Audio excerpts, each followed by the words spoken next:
Olá, grupo de oração. Como anda a gratidão no seu coração? Hoje eu quero convidar para que a gente reflita a partir de um versículo na carta de Colossenses. Paulo está dando as suas considerações finais para esta igreja, para esta comunidade.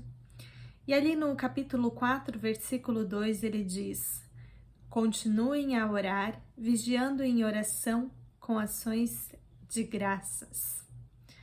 O que isso significa para nós? O que nós podemos aprender disso? Primeiro, eu quero perguntar novamente: como anda a oração de graças? Como anda a gratidão no nosso coração?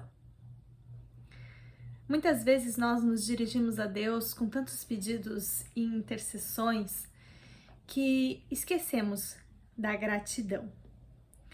Paulo nos lembra que a gratidão é algo importante e deve ser conservado, desenvolvido em nosso coração. Ela vem a partir da oração e um testemunho. Um testemunho de tudo aquilo que Deus já fez em nós e aquilo que Ele ainda fará. E uma oração de reconhecimento de quem de fato Deus é e do que Ele já fez por nós. Até mesmo quando Ele não nos respondeu conforme nós gostaríamos, quando Ele não respondeu a nossa oração conforme nós gostaríamos, ainda assim nosso coração deve estar muito grato por aquilo que Deus é, pois Ele é Deus sobre todas as coisas e Ele sabe o melhor para cada um de nós. A oração vem em primeiro lugar. Quando Paulo fala suas recomendações, ele começa a falar: continuem a orar. Oração em primeiro lugar, antes de mais nada. Orem ao Senhor, busquem a este Deus. Perseverem em oração, não importa o que aconteça, perseverem. Orar precisa ser um alvo firme da nossa comunidade, algo que constantemente estamos fazendo, constantemente estamos buscando. Deve ser a prioridade, deve ser o pilar da nossa comunidade. Ou seja, oração é uma coisa séria, não é qualquer coisa. Oração é algo muito sério e muito importante para a vida da igreja. Por isso, a importância de vigiar em todo o tempo. Vigiar com atenção aquilo que está acontecendo à nossa volta, como um vigia, até mesmo durante a noite, saber o que está acontecendo, prestar atenção. Oração não deve estar limitada ao nosso quarto, mas sim quando paramos de orar, quando voltamos para as nossas atividades do dia a dia. O vigiar deve estar constante para que não percamos aquela comunhão com Deus, aquele espírito de oração. Mas Paulo também se refere aqui a uma vigília, ou seja, a oração toma tempo do nosso dia. A oração, ela exige um comprometimento.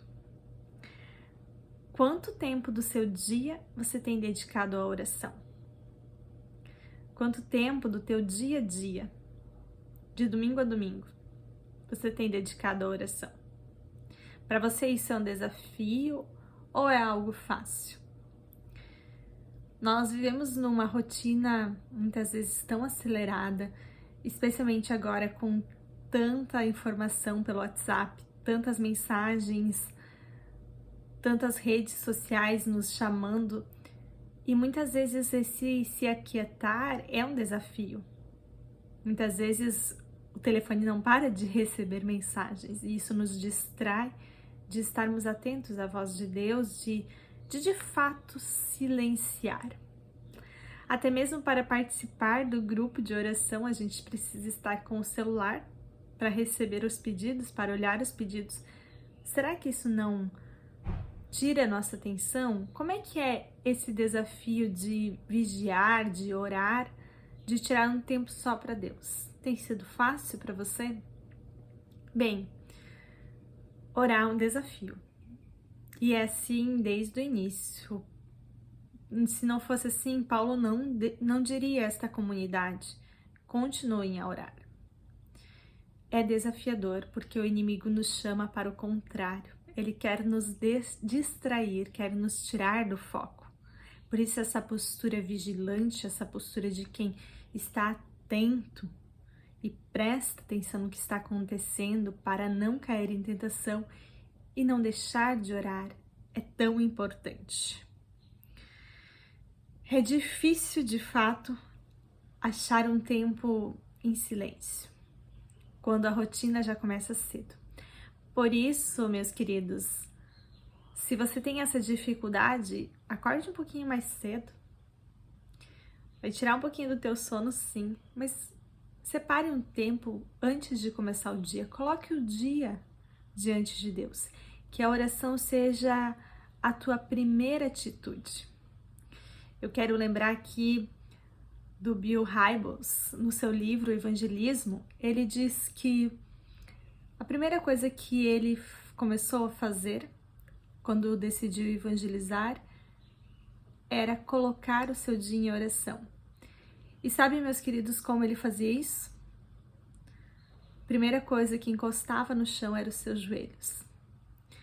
Então, ele descia da cama de joelhos para nunca esquecer de colocar o dia dele diante de Deus, para que Deus conduzisse todos os passos. Então, de joelhos, ele orava e pedia para que Deus conduzisse e mostrasse as pessoas pelas quais ele deveria pregar o evangelho, as pessoas que Deus colocou na vida dele. Impactante essa história, né? Essa postura. Eu quero desafiá-los a se colocar diante de Deus assim que despertar o dia, assim como que você levantar. Que o momento da oração não seja apenas um momento isolado no dia, mas seja de fato o nosso dia a dia, o nosso dia inteiro, um espírito de oração. E por fim, ações de graças. Vigiar, orar e trazer ações de graças. Tanto Deus tem feito por nós. O nosso Deus é maravilhoso. Não podemos nos esquecer das ações de graças. Pedir sim, interceder sim, mas dar muitas ações de graças. Que as ações de graças, elas ocupem um grande tempo da nossa oração. Que possamos agradecer por tantos pedidos já atendidos e também por tantos pedidos que não foram atendidos, porque talvez não fosse aquilo que Deus queria, talvez o nosso pedido precisa ser reformulado. Que a gente sempre possa ter esse coração grato a Deus em tudo e que a oração ela se transforme num falar grato a Deus.